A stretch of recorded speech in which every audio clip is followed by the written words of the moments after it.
Roma chapter 13 verse 11. So dito makikita natin mga kapatid, malapit na po ang pagbabalik ng Panginoon.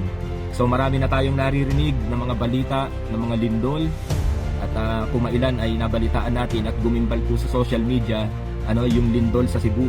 Maraming istruktura ang nasira, nagiba, maraming mga buhay ang nasawi, may mga bagyo, may mga paglubog sa baha, at napakarami pa po. So naalala ko mga kapatid, si Juan Bautista, sa panahon pa lang ni Juan Bautista ay ipinangangaral na paghahari ng Diyos.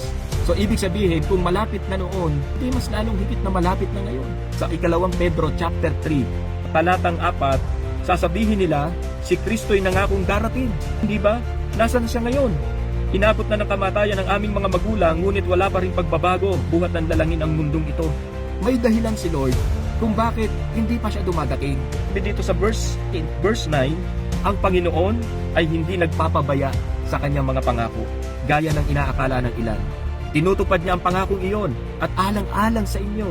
Binibigyan niya kayo ng pagkakataon ang lahat na makapagsisi at makapagbalik loob sa Diyos, sapagkat hindi niya nais na tayo'y mapahamak. May reason pala kung bakit nababalam yung pagdating ng Panginoon, kasi meron siyang dahilan. At ang dahilan nun, mga kapatid, ayaw niya na tayo'y mapahamak. At binibigyan niya tayo ng pagkakataon para makapagsisi at makapagbagong buhay. Amen po ba?